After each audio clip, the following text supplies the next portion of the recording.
Hello everyone, welcome to class number 21 of the chapter database system. आज की class का हमारा डिस्कशन का टॉपिक है एनहांस्ड एंटिटी रिलेशनशिप मॉडल। अब तक हमने एंटिटी रिलेशनशिप मॉडल के बारे में पढ़ा था। आज की क्लास में हम डिस्कस करेंगे एनहांस्ड एंटिटी रिलेशनशिप मॉडल के बारे में कि एनहांस्ड एंटिटी रिलेशनशिप मॉडल है क्या। तो चलिए शुरू करते हैं डिस्कशन और जानते हैं एनहांस्ड एंटिटी रिलेशनशिप मॉडल के बारे में। ओके, सो एनहेंस्ड एंटिटी रिलेशनशिप मॉडल को हम शॉर्ट फॉर्म में ईईआर मॉडल भी बोल सकते हैं, क्योंकि ईआर मॉडल मतलब क्या, एंटिटी रिलेशनशिप मॉडल। तो यहाँ पे एनहेंस्ड एंटिटी रिलेशनशिप मॉडल को हम शॉर्ट में क्या बोल सकते हैं, ईईआर मॉडल, जहाँ पे फर्स्ट ई रिप्रेजेंट करता है एनहेंस्ड को, सेकेंड ईआर रिप्रेजेंट करता है एंटिटी रिलेशनशिप को। ओके, सो ये एनहेंस्ड एंटिटी रिलेशनशिप मॉडल है क्या। सिंपल टर्म में अगर बोलें, ये एक एक्सटेंशन और एक एडवांस वर्जन है ईआर मॉडल का। तो ईआर मॉडल जब निकला था, ईआर मॉडल को यूज करके जब हम ईआर डायग्राम्स बनाते थे कोई भी डाटाबेस का, उस डाटाबेस को डिजाइन करने से पहले, तो जब धीरे धीरे डाटाबेस का डिजाइनिंग इंप्रूव हुआ टेक्नोलॉजी के डेवलपमेंट के साथ साथ, तो वहां पे कॉम्प्लिकेटेड डाटाबेस का स्ट्रक्चर हमें बनाने पड़ा, जो कि ईआर मॉडल को यूज करके बनाना बहुत ही कॉम्प्लेक्स था, बहुत ही कॉम्प्लिकेटेड था। तो वहां पे और कुछ एक्स्ट्रा फीचर्स और कुछ एक्स्ट्रा कॉन्सेप्ट्स हमें चाहिए थे, जिसकी वजह से हम ईआर डायग्राम को और ज्यादा आसान तरीके से और ज्यादा डिस्क्रिप्टिव वे में डिजाइन कर सकें। तो जिसके द्वारा ईआर मॉडल का एक एक्सटेंशन वर्जन निकाला गया, उसमें और कुछ एक्स्ट्रा कॉन्सेप्ट्स को ऐड करके, जो कॉन्सेप्ट पहले था वो कॉन्सेप्ट भी रहेगा, उसके साथ और कुछ एक्स्ट्रा कॉन्सेप्ट्स भी ऐड किया गया, और एक्स्ट्रा कॉन्सेप्ट्स को ऐड करके जो नया मॉडल निकाला गया, जिस मॉडल का नाम क्या दिया गया, एनहेंस्ड एंटिटी रिलेशनशिप मॉडल, जिसको हम ईईआर मॉडल भी बोलते हैं।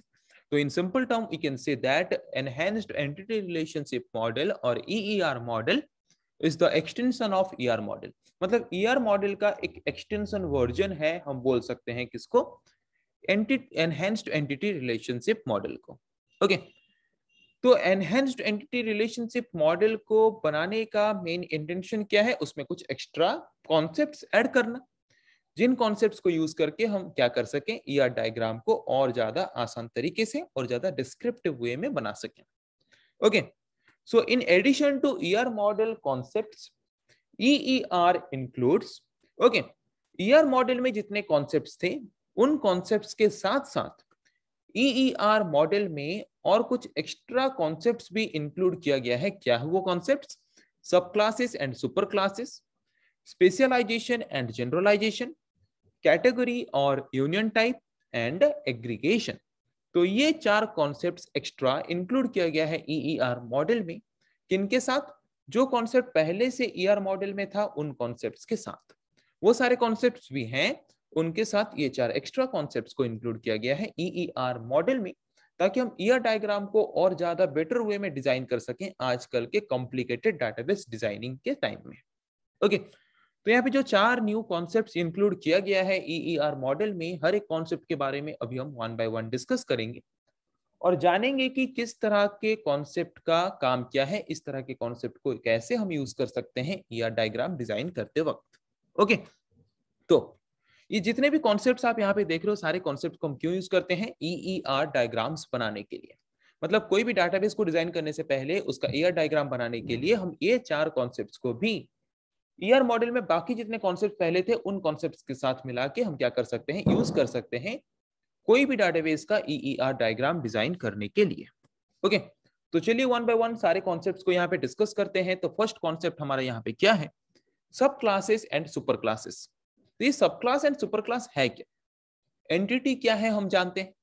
ओके, तो सुपर क्लास एक्चुअल में है क्या, सुपर क्लास एक्चुअल में एक एंटिटी ही है, बट किस एंटिटी को हम सुपर क्लास बोलते हैं, जिस एंटिटी को हम डिवाइड कर सकते हैं और सब टाइप्स में या फिर और स्मॉल स्मॉल टाइप्स में। जैसे कि फ्रूट्स, फ्रूट्स एक एंटिटी है जिसके अपने खुद के कुछ ना कुछ प्रॉपर्टीज हैं। तो फ्रूट्स एंटिटी के अंदर बनाना एक फ्रूट है, वो भी एक एंटिटी हो सकता है, ऑरेंज एक फ्रूट है, वो भी एक एंटिटी हो सकता है, एप्पल एक फ्रूट है, वो भी एक एंटिटी हो सकता है। तो अगर एक एंटिटी को हम और स्मॉल स्मॉल पार्ट में और सब पार्ट्स में डिवाइड कर सकते हैं, तो उस पर्टिकुलर एंटिटी को हम बोलते हैं सुपर क्लास। ओके, और जो सुपर क्लास एंटिटी है जो जिसको हम और स्मॉल स्मॉल पार्ट में डिवाइड कर सकते हैं, तो वहां पे जो स्मॉल स्मॉल पार्ट में डिवाइड करके जो सब एंटिटीज हमने निकाला, उन सब एंटिटीज को हम क्या बोलते हैं? सब क्लास। कॉन्सेप्ट समझ आ गया? देखो यहाँ पे जो फ्रूट्स है, फ्रूट्स एक एंटिटी है जिसका अपना खुद का कुछ ना कुछ प्रॉपर्टीज है। तो यहाँ पे बनाना भी तो एक फ्रूट है, ऑरेंज भी एक फ्रूट है, एप्पल भी एक फ्रूट है। तो बनाना के भी अपना खुद का कुछ ना कुछ प्रॉपर्टीज हैं, ऑरेंज के भी अपने खुद के कुछ ना कुछ प्रॉपर्टीज हैं, एप्पल के भी अपने खुद के कुछ ना कुछ प्रॉपर्टीज हैं। तो यहाँ पे ये सारे भी तो एंटिटीज हैं। तो अगर एक एंटिटी को हम और स्मॉल स्मॉल एंटिटीज में डिवाइड कर सकते हैं, सब एंटिटीज में डिवाइड कर सकते हैं, तो उस पर्टिकुलर एंटिटी को हम क्या बोलते हैं? Super class. और उस पर्टिकुलर एंटिटी को डिवाइड करके जो सब एंटिटीज हमने बनाया, उन सब एंटिटीज को हम क्या बोलते हैं? सब क्लास। ओके, तो क्या लिखा है देखो यहाँ पे, super class is an entity that can be divided into further सब टाइप। सुपर क्लास क्या है? सुपर क्लास एक एंटिटी ही है जिसको हम क्या कर सकते हैं? डिवाइड कर सकते हैं और स्मॉल स्मॉल टाइप्स में और सब टाइप्स में। Okay, for example consider fruits as super class. यहाँ पे फ्रूट्स एक सुपर क्लास हम बोल सकते हैं। Okay, so super class fruits have सब ग्रुप्स। जो यहाँ पे सुपर क्लास है, जो एंटिटी फ्रूट्स एंटिटी, उसको हम स्मॉल स्मॉल ग्रुप्स में डिवाइड कर सकते हैं, सब ग्रुप्स में डिवाइड कर सकते हैं, सब एंटिटीज में डिवाइड कर सकते हैं। तो क्या क्या सब एंटिटीज यहाँ पे है? बनाना, ऑरेंज, एप्पल। तो यहाँ पे जितने भी सब एंटिटीज आप देख रहे हो, इन सब एंटिटीज को हम बोलते हैं सब क्लास। ये फ्रूट्स है सुपर क्लास, ये बनाना, ऑरेंज, एप्पल है सब क्लास। ओके, तो यहाँ पे जो भी सब क्लासेस देख रहे हो, इन सब क्लासेस में ऐसे कोई ना कोई एट्रीब्यूट्स या फिर कोई ना कोई प्रॉपर्टीज हैं जो इनमें कॉमन है। ओके, तो इनके कॉमन प्रॉपर्टीज किसके पास होता है? इनके कॉमन प्रॉपर्टीज सुपर क्लास के पास होता है। ओके, जैसे कि ये सारे के सारे फ्रूट्स हैं। ओके, तो ये उनका कॉमन प्रॉपर्टी हो सकता है, और भी ऐसे कॉमन प्रॉपर्टीज कुछ हो सकते हैं। तो sub classes are the group of entities with some unique attributes. Okay, तो ये जो सब क्लासेस हैं ये क्या है? ये ग्रुप ऑफ एंटिटीज हैं। ये भी एक एक एंटिटीज हैं। सब क्लासेस क्या है? ये भी एंटिटीज हैं, जिन एंटिटीज का भी अपना खुद का कुछ ना कुछ प्रॉपर्टीज होता है, अपना खुद का कुछ ना कुछ एट्रीब्यूट्स होता है। ओके, तो ये जो सब क्लासेस हैं ये इनहेरिट किन से होते हैं? ये किन की प्रॉपर्टीज को इनहेरिट करते हैं? सुपर क्लास का। जैसे कि फ्रूट्स, फ्रूट्स के प्रॉपर्टी को यूज करेगा बनाना, फ्रूट्स के प्रॉपर्टी को यूज करेगा ऑरेंज, फ्रूट्स के प्रॉपर्टी को यूज करेगा एप्पल, क्योंकि बनाना भी एक फ्रूट है, ऑरेंज भी एक फ्रूट है, एप्पल भी एक फ्रूट है। ओके, जैसे कि अगर हम यहाँ पे पेरेंट चाइल्ड का रिलेशनशिप ले लें, तो पेरेंट हमारा यहाँ पे हो सकता है एंटिटी जिसको हम सुपर क्लास बोल सकते हैं, और उस पर्टिकुलर पेरेंट एंटिटी से चाइल्ड एंटिटीज डिराइव होते हैं। तो यहाँ पे चाइल्ड एंटिटीज को हम बोल सकते हैं सब क्लास। ओके, तो समझ आ गया सुपर क्लास एंड सब क्लास क्या है? सुपर क्लास हम उस एंटिटी को बोलते हैं जिस एंटिटी को हम सब एंटिटीज में डिवाइड कर सकते हैं, और जो सब एंटिटीज निकलता है उस पर्टिकुलर सुपर क्लास से, उस पर्टिकुलर एंटिटीज को हम क्या बोलते हैं? उन एंटिटीज को हम क्या बोलते हैं? सब क्लास। ओके, अभी आते हैं नेक्स्ट कॉन्सेप्ट के बारे में, ईईआर मॉडल का, जिसका नाम है जनरलाइजेशन। तो जनरलाइजेशन के बारे में समझने से पहले एक एग्जांपल लेते हैं कि जनरलाइजेशन एक्चुअल में क्या है। ओके, जैसे कि थोड़ी देर पहले अभी हमने एग्जांपल लिया कि मेरे पास एक एंटिटी है फ्रूट्स, उन फ्रूट एंटिटीज को मैंने सब एंटिटीज में डिवाइड कर लिया, जैसे कि बनाना, ऑरेंज, एप्पल। ओके, तो यहाँ पे आप देख सकते हो कि ये एक सब एंटिटी है, ये एक सब एंटिटी है, ये एक सब एंटिटी है, जिनको हम सब क्लास भी बोलते हैं। तो अगर हमारे पास मोर देन वन सब क्लासेस हैं, एंड मोर देन वन सब क्लासेस को लेके अगर हम एक सिंगल सुपर क्लास बना सकते हैं, तो उस प्रोसेस को हम बोलते हैं जनरलाइजेशन। तो क्या है जनरलाइजेशन? समझ आया? Generalization is a bottom up approach. Generalization एक क्या है? बॉटम अप अप्रोच है, मतलब नीचे से ऊपर जाने वाला एक अप्रोच या फिर टेक्निक है, जिस टेक्निक को यूज करके हम क्या कर सकते हैं? इन विच टू और मोर लोअर लेवल एंटिटीज, दो या फिर दो से ज्यादा लोअर लेवल एंटिटीज, मतलब दो या फिर दो से ज्यादा सब क्लासेस को हम क्या करके कंबाइन करके क्या कर सकते हैं? To form a higher level entity, मतलब सुपर क्लास। ओके, तो यहाँ पे जनरलाइजेशन एक बॉटम अप अप्रोच है, जिस अप्रोच या फिर जिस टेक्निक को यूज करके हम क्या कर सकते हैं? दो या फिर दो से ज्यादा सब क्लासेस को कंबाइन करके एक सुपर क्लास बना सकते हैं। The process of combining two और more than two sub classes and represent them as a superclass. This process is known as generalization. Generalization एक बॉटम अप अप्रोच है जो कि नीचे से कुछ सब क्लासेस को लेके कंबाइन करके अगर एक सुपर क्लास हमें प्रोवाइड करता है तो उस प्रोसेस को हम क्या बोलते हैं, जनरलाइजेशन।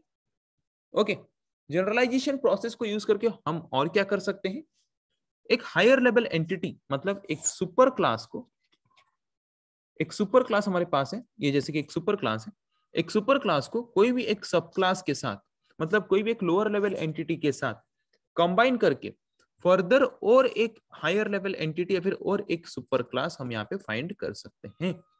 ओके, तो जनरलाइजेशन प्रोसेस किसको बोलते हैं, पता चल गया। जनरलाइजेशन प्रोसेस एक बॉटम अप अप्रोच है जो कि नीचे से कुछ सब क्लासेस को लेके या फिर कुछ सब एंटिटीज को लेके उनको कंबाइन करके उनके प्रॉपर्टीज को कंबाइन करके अगर एक हम वहां पे सुपर क्लास बना पा रहे हैं तो उस प्रोसेस को हम बोलते हैं जनरलाइजेशन। जनरलाइजेशन एक बॉटम अप अप्रोच है जिसको यूज करके हम क्या कर सकते हैं, सब क्लासेस को कंबाइन करके एक सुपर क्लास बना सकते हैं। समझ आ गया, इतना कॉन्सेप्ट समझ आ गया। कॉन्सेप्ट क्या है, it's more like super class and सब क्लास सिस्टम। जैसे कि सुपर क्लास सब क्लास वाला कॉन्सेप्ट है, जनरलाइजेशन का कॉन्सेप्ट वही है, बट यहाँ पे डिफरेंस बस इतना है कि यहाँ पे हम सिर्फ बॉटम अप अप्रोच को ही यूज करते हैं। जैसे कि सुपर क्लास सब क्लास वाले कॉन्सेप्ट में क्या होता था कि सुपर क्लास हम एक एंटिटी को बोलते हैं जिस एंटिटी को हम डिवाइड कर सकते हैं सब टाइप्स में, बट यहाँ पे क्या हो रहा है, हमारा जो अप्रोच है वो नीचे से हो रहा है, बॉटम अप अप्रोच। हम यहाँ पे क्या कर रहे हैं, सब क्लासेस को कंबाइन करके एक सुपर क्लास बना रहे हैं। ओके, वही लिखा है, hence entities are combined to form a more generalized entity। Generalization एक ऐसा प्रोसेस है जहां पे हम क्या करते हैं, दो या फिर दो से ज्यादा एंटिटीज को कंबाइन करके उसका एक जनरलाइज्ड एंटिटी बनाते हैं। मतलब दो या फिर दो से ज्यादा सब क्लासेस को कंबाइन करके एक सुपर क्लास बनाते हैं हम जिस प्रोसेस के थ्रू, उस प्रोसेस को हम क्या बोलते हैं, उस प्रोसेस को हम बोलते हैं जनरलाइजेशन प्रोसेस। तो जनरलाइजेशन प्रोसेस क्या है, समझ आ गया। जैसे कि यहाँ पे एक डायग्राम आप देख सकते हो, कार एक एंटिटी है, ट्रक एक एंटिटी है, मोटरसाइकिल एक एंटिटी है। तो यहाँ पे कार भी एक व्हीकल है, ट्रक भी एक व्हीकल है, मोटरसाइकिल भी एक व्हीकल है। ओके, तो यहाँ पे हम यहाँ पे क्या कर रहे हैं, व्हीकल एंटिटी को कनेक्ट करें किसके साथ, car entity, truck entity and motorcycle entity के साथ। ओके, तो अगर car entity, truck entity and motorcycle entity को लेके हम यहाँ पे अगर व्हीकल एंटिटी को बनाते हैं तो उस बॉटम अप अप्रोच को हम क्या बोलते हैं, उस बॉटम अप अप्रोच को हम बोलते हैं generalization. So generalization is a bottom up approach और bottom up technique by using which, what we can do, by using which we can combine two or more than two sub entities and represent them as a single higher level entity or super entity। okay, generalization process क्या है पता चल गया। Next concept is specialization. Specialization is the opposite to generalization, generalization का उल्टा है। Generalisation process में हमने क्या किया, सब एंटिटीज को कंबाइन करके एक सुपर एंटिटी बनाया। स्पेशलाइजेशन क्या है, स्पेशलाइजेशन ये है कि एक सुपर एंटिटी को हम डिवाइड करते हैं सब एंटिटीज में।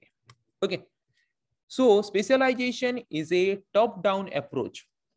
जनरलाइजेशन एक बॉटम अप अप्रोच था, स्पेशलाइजेशन जबकि उसका उल्टा है तो ये टॉप डाउन अप्रोच होगा, जिसमें हम क्या करते हैं, in which one higher level entity means one super class can be broken down into two lower level entities. Okay, तो यहाँ पे स्पेशलाइजेशन एक ऐसा प्रोसेस है, एक ऐसा टॉप डाउन अप्रोच है जहां पे हम क्या कर सकते हैं, एक सुपर क्लास को दो या फिर दो से ज्यादा सब क्लासेस में हम क्या कर सकते हैं, डिवाइड कर सकते हैं या फिर ब्रेक कर सकते हैं एक पर्टिकुलर सुपर क्लास को।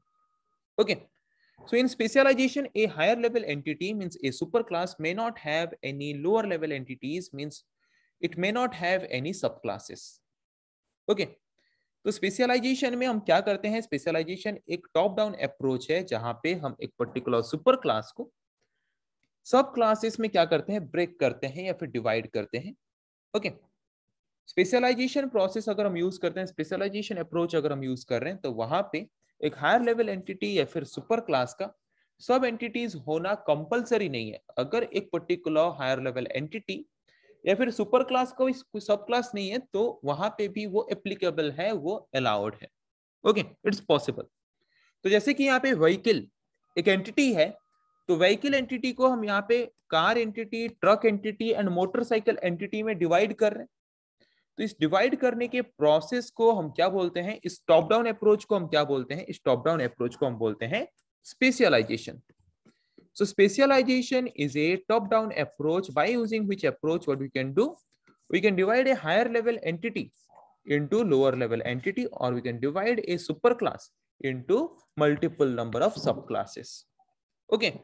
And the generalization is a bottom-up approach by using which approach what we can do, we can combine two or more than two lower level entities and represent them as a higher level entity. Or generalization is a bottom-up approach by using which approach we can combine two or more subclasses and represent them as a superclass. Okay, तो generalisation and specialisation क्या है समझ आ गया। तो यहाँ पे जब भी हम एक EER डायग्राम डिजाइन करते हैं, जब भी हम वहां पे जनरलाइजेशन या फिर स्पेशलाइजेशन कॉन्सेप्ट को यूज करते हैं, मतलब जब भी हम एक सुपर क्लास को सब क्लासेस में डिवाइड करते हैं या फिर एक मल्टीपल नंबर ऑफ सब क्लासेस को लेके एक सुपर क्लास बनाते हैं, तो वहां पे हम क्या करते हैं, बीच में एक special type of symbol use करते हैं जिसको हम बोलते हैं इज ए सिंबल। ओके, जब भी आप EER डायग्राम डिजाइन करके जनरलाइजेशन या फिर स्पेशलाइजेशन का कॉन्सेप्ट यूज करो तो वहां पे इज ए को हम यूज करते हैं। ओके, जिसको हम क्या बोलते हैं, एक्चुअली स्पेशलाइजेशन बोलते हैं, जो कि क्या करता है, एक पर्टिकुलर एंटिटी को सब एंटिटीज में डिवाइड करता है। ओके, उसके जगह पे हम क्या कर सकते हैं, उसके जगह पे हम सर्कल भी यूज कर सकते हैं। जैसे कि अगर मेरे पास यहाँ पे व्हीकल नाम का एक एंटिटी है और उस पर्टिकुलर एंटिटी को अगर मैं डिवाइड कर रहा हूँ सब एंटिटीज में, तो वहां पे सर्कल भी हम यूज कर सकते हैं। सर्कल यूज करके क्या कर सकते हैं, उसके सब एंटिटीज को रिप्रेजेंट कर सकते हैं। ओके, तो यहाँ पे जितने भी सब एंटिटीज हमने बनाया, अगर इन सब एंटिटीज में ऐसे कोई ऐसा कोई एंटिटी इंस्टेंस नहीं है जो कि दोनों में कॉमन है, मतलब अगर यहाँ पे जितने भी सब एंटिटीज हैं, सारे के सारे एंटिटीज यहाँ पे अगर डिसजॉइंट है, कोई भी किसी के साथ कनेक्टेड नहीं है, तो यहाँ पे सिंपली हम रिप्रेजेंट करते हैं डी। ओके, और अगर इनमें से कोई भी दो सब एंटिटीज में ऐसे कुछ एंटिटी इंस्टेंसेस हैं जो कि ओवरलैप कर रहे हैं, मतलब दोनों में कॉमन है, तो यहाँ पे हम डी के जगह पे क्या लिख सकते हैं, ओ, या फिर हम इसको ब्लैंक भी छोड़ सकते हैं इस पर्टिकुलर सर्कल को। ओके, सो यहाँ पे इस तरह के रिप्रेजेंटेशन को हम क्या बोलते हैं, अगर हम कोई एक एंटिटी को ऐसे डिवाइड कर रहे हैं तो इसको बोलते हैं स्पेशलाइजेशन, मतलब top down approach, and bottom up approach को हम क्या बोलते हैं, बॉटम अप अप्रोच को हम बोलते हैं यहाँ पे जनरलाइजेशन। ओके, तो स्पेशलाइजेशन एंड जनरलाइजेशन क्या है समझ आ गया। स्पेशलाइजेशन अप्रोच किसको बोलते हैं, जनरलाइजेशन अप्रोच किसको बोलते हैं, समझ आ गया। Then next concept is category और यूनियन। तो कैटेगरी और यूनियन यहाँ पे क्या है, union is the relationship of one super और sub class with more than one super class. Okay, तो यहाँ पे देखो ये एक क्या है, ये एक सब क्लास है, ये एक सुपर क्लास है, ये एक सुपर क्लास है।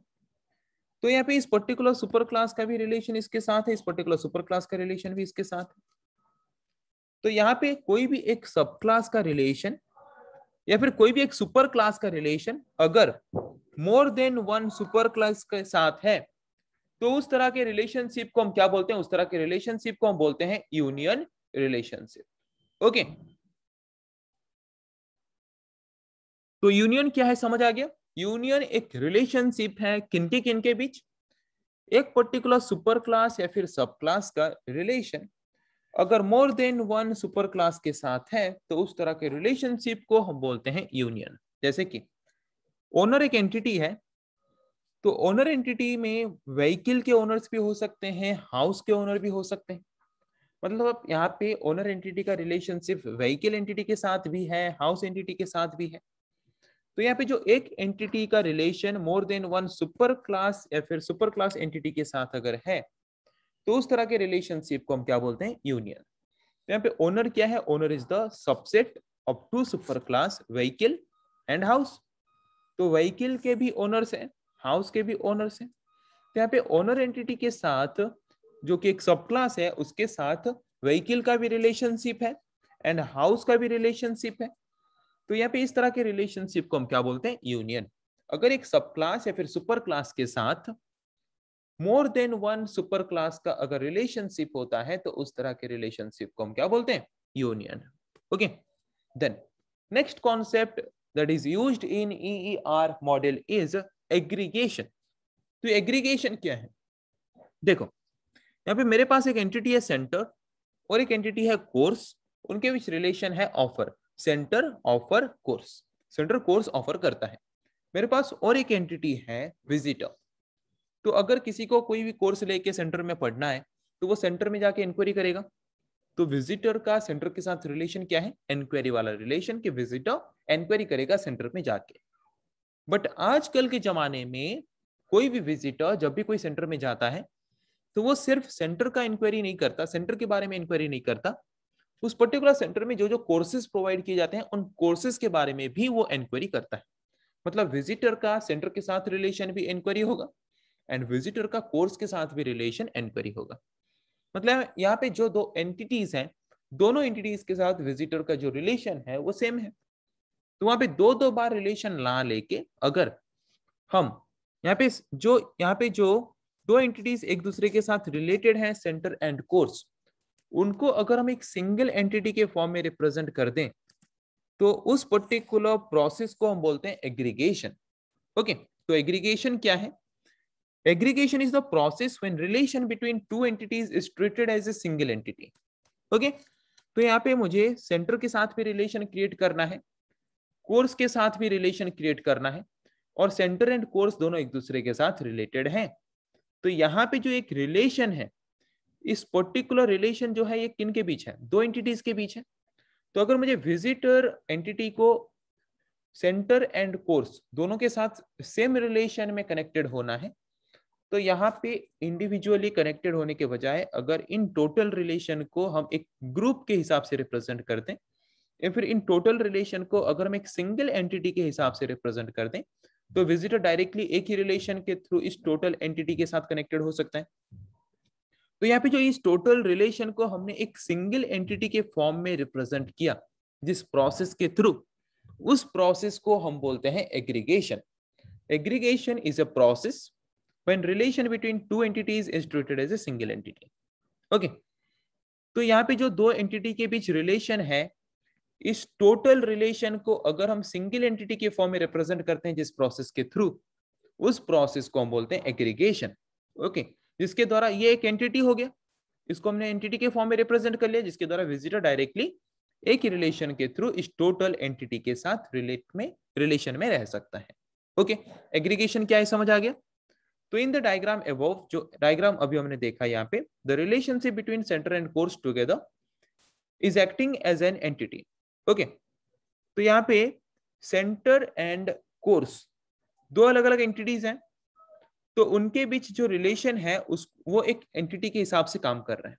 ओके, वो एक एंटिटी होगा ना, मतलब यहाँ पे रिलेशनशिप बनाने के बाद जब हम रिलेशनशिप फाइंड करेंगे तो उसका जो रिलेशनशिप वाला एक टेबल बन जाएगा।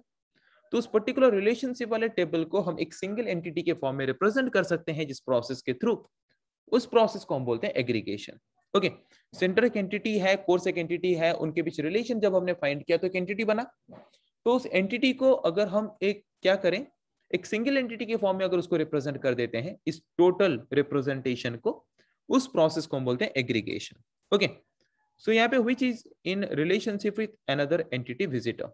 यहाँ पे सेंटर एंड कोर्स दो एंटिटीज हैं जो कि रिलेशन में है, तो वहां पे जो रिलेशन हमने फाइंड किया वो एक एंटिटी हो गया। तो उस पर्टिकुलर एंटिटी का और एक एंटिटी विजिटर के साथ रिलेशन है। तो आजकल के रियल वर्ल्ड में अगर हम देखें, विजिटर या फिर कोई भी एक स्टूडेंट जब भी कोचिंग सेंटर में जाता है तो वो वहां पे सिर्फ कोचिंग सेंटर के बारे में इंक्वायरी नहीं करता, उस पर्टिकुलर कोचिंग सेंटर में क्या क्या कोर्सेस हैं, किस तरह के पढ़ाए जा रहे हैं, कौन से कोर्स अच्छे पढ़ाए जा रहे हैं, कौन से कोर्स अच्छे पढ़ाए नहीं जा रहे हैं, उनके बारे में भी वो इंक्वायरी करता है। तो यहाँ पे अगर मुझे सेंटर के साथ भी रिलेशन क्रिएट करना है, कोर्स के साथ भी रिलेशन क्रिएट करना है, तो बेहतर है कि इस टोटल यहाँ पे जो रिलेशन है इनको अगर हम एक ग्रुप बनाते हैं, इनको अगर हम सिंगल एंटिटी की फॉर्म में रिप्रेजेंट करते हैं, तो विजिटर डायरेक्टली रिलेशन में आ सकता है इस पर्टिकुलर टोटल ग्रुप के साथ। ओके, और ये जो टोटल ग्रुप है सेंटर ऑफर्स कोर्स, तो centre entity and course entity को रिलेशन फाइंड करने के बाद जो एंटिटी हमें मिलता है उनको अगर हम एक सिंगल एंटिटी की फॉर्म में रिप्रेजेंट कर लेते हैं जिस प्रोसेस के थ्रू, उस प्रोसेस को हम क्या बोलते हैं, उस प्रोसेस को हम बोलते हैं एग्रीगेशन।